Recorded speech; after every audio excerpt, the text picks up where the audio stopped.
Okay, hey everybody. This is part two of Jane Eyre and the Gothic. Went to some length to try to give you um, some definitions about um, where the novel came from, how it sort of evolved from the romance into the novel form, and then how that there's certain subgenres of novel such as the Gothic, which is what we see Charlotte Bronte using, and how the Gothic is a a branch of Romanticism. And I believe we left off here. Yeah. And I read through these characteristics such as gloomy settings, hidden passages, underground layers, remote landscapes, violence, altered mental states, mysterious occurrences, atmosphere of fear and suspense. Okay, already we're only on chapter 20 something. I think it wouldn't be hard to think of instances of all of these things that Charlotte Bronte was employing purposefully. So there is one other thing that I wanted to throw into the mix here, and this is another way to define certain types of novels that were emerging during the 1800s. Um, and this sort of format goes back a little bit further. We're not studying German literature per se, but if you do look back into the history of German literature, you see, um, and it popped up in other places as well, but this form called the Bildungsroman, which is translated as basically Bildungs is like building, it means education, and Roman means like a story. So basically, this is could be translated as an education story, or defined as a novel about the moral and psychological growth of the main character. All right, so this is definitely what Charlotte Bronte is writing. Jane Eyre is definitely a Bildungsroman.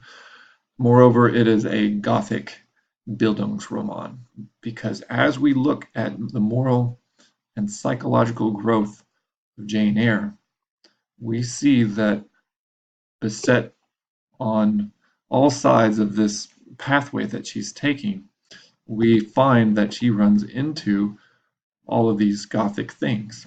In fact, these things are part of her maturation process. Okay, her suffering and her experience and wondering and questioning of gloomy landscapes and her attraction to remote landscapes, her experiences of violence, even some altered mental states. We already see that happening in the Red Room. Mysterious occurrences, okay, that's coming up. And then an atmosphere of fear and suspense. A little bit of that, but more to follow to be sure. So, um, again, just to reiterate, Jane Eyre is a Bildungsroman, but it's a very Gothic-y Bildungsroman because Charlotte Bronte was inspired and grew her art and her talents were very much fertilized by the Romantic era and the ideas emerging from that, which we talked about in the last series on Bewick's History of Birds. Okay, so there is an article by this fellow named Robert Heilman who wrote Charlotte Bronte and the New Gothic. Women, and especially in the Romantic era, there's even a category called the female Gothic, which has to do with the specific type of Gothic novel involving a female protagonist. And um, So, we could go into more about what that is, but we'll just stick with the Gothic for now. Um, and so Heilman is talking, though, about some of the innovations that are happening in Bronte's novel, Jane Eyre. Um, Concerning the artist, okay, he's not talking about the novel yet, but Heilman is talking about the artistic inspiration that underlies Gothic authorship, specifically the particular type of creativity that Bronte is tapping into. And he says some really interesting stuff. I like what he says. There is in them, okay, speaking of the artist or the author, there is in them some untamed ferocity, perpetually at war with the accepted order of things, which makes them desire to create instantly rather than observe patiently. All right. Um, we know Charlotte Bronte through her character Jane Eyre because we know that there's a lot of autobiographical crossover happening. So, based on what we know about Charlotte Bronte and Jane Eyre's sort of coexistence, we definitely can see that Jane Eyre is at at war with the accepted order of things. Okay, that's one of the main conflicts of the novel. Can Jane overcome all of these odds that are stacked against her? Not only class, not only the fact that she's an orphan, not only the fact that she's very poor and has very little means to get educated and enter into, upper levels of society.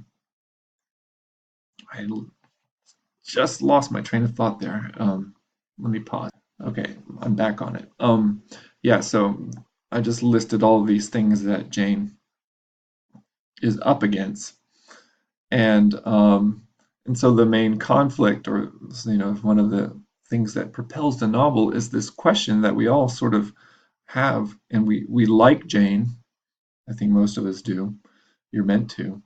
Um, is she going to be able to be at war with the order of things, which is highly unjust in a lot of ways?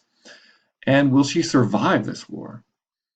Will she come out of it without being broken? Will she be able to create something new for herself and thus inspire others to maybe do the same? There was very little opportunity back in the day for someone like Jane Eyre. And so is she going to be able to make the most of her uh, chances that she gets while also standing up for what she believes in? I chose this picture because, well, it's one of the early illustrations of Jane Eyre, but here we see her encounter with Brocklehurst, and he's sort of raising the finger, but we know what Jane Eyre is thinking. She is definitely, this is an image I think that expresses how little young Jane, budding or future artist, future intellectual, here she is standing up and standing her ground a little bit to Brocklehurst. Okay, Brocklehurst has no influence on her um, other than to solidify her beliefs that there's a lot of things wrong with the way that the world is set up. Okay, Brocklehurst does nothing to convince Jane that his way is the right way. And Jane stands firmly and follows her own passion and her own belief about things. And it's very reasoned belief too. Okay, back to Robert Heilman's article about Charlotte Bronte and the New Gothic. He says that originally the Gothic was one of a number of aesthetic developments which served to breach the classical and rational order of life and to make possible a response that among the knowing had long been taboo. Okay, so what Heilman is saying here is he's sort of tracking the development of the novel and of the Gothic form, and said that the Gothic originally emerged along with Romanticism as a counterbalance or a response, a maybe a calling out of the previously held preference for the classical and the rational and for order. Some things had been labeled, or maybe not even labeled, but understood to be taboo. And the Gothic is wanting to bring those things back out again, okay, as a way to breach the classical rational order of life. Okay, the Gothic development was meant to sort of stretch people's minds and imaginations, okay, because things had gotten a little too limited and confined. I'm glad it happened because, yeah, nobody wants to read anything from this period. I mean, that's arguable, but if Jane Eyre wasn't so rebellious and there wasn't so much mystery and there wasn't so much passion and emotion in Jane Eyre, I think it would just be pretty boring.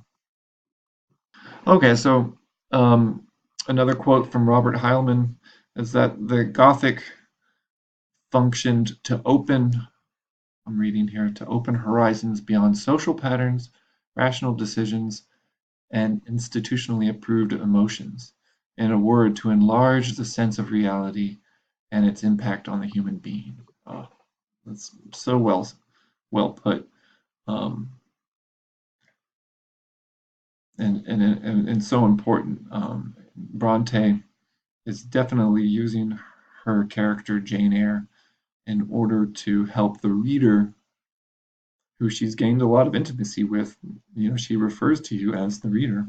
She's wanting you to experience what Jane experiences, and in so doing, have come away with an enlarged sense of reality. Okay? Come away with an experience of previously um, what's the word I'm looking for? To come away with an experience of an expanded idea of social patterns, um, maybe even an understanding of the limitations of rational decisions, and to experience what before were not necessarily approved emotions. Okay, so emotional experiences are placed on the same status as the experience of logic and reason. Okay, we don't any longer value one above the other when it comes to the artistic sensibility of Jane Eyre and Charlotte Bronte's The New Gothic. Okay, another quote from Heilman: "It became a great liberator of feeling." It refers to the New Gothic novel.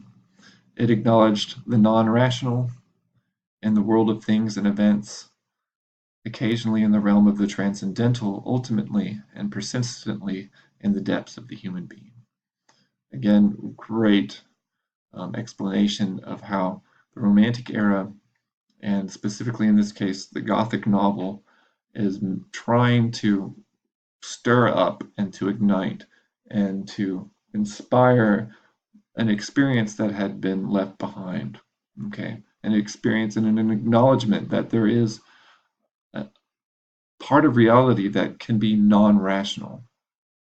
Okay, that there is a chance for humans to experience the transcendental, that there is more depth perhaps to the human being than we give it credit for. Okay, so that wraps it up, and I'll just leave you with a slide about the different characteristics of Gothic literature, and because I'm going to want you to know these and to be able to have examples from the text that match up. It shouldn't be that difficult.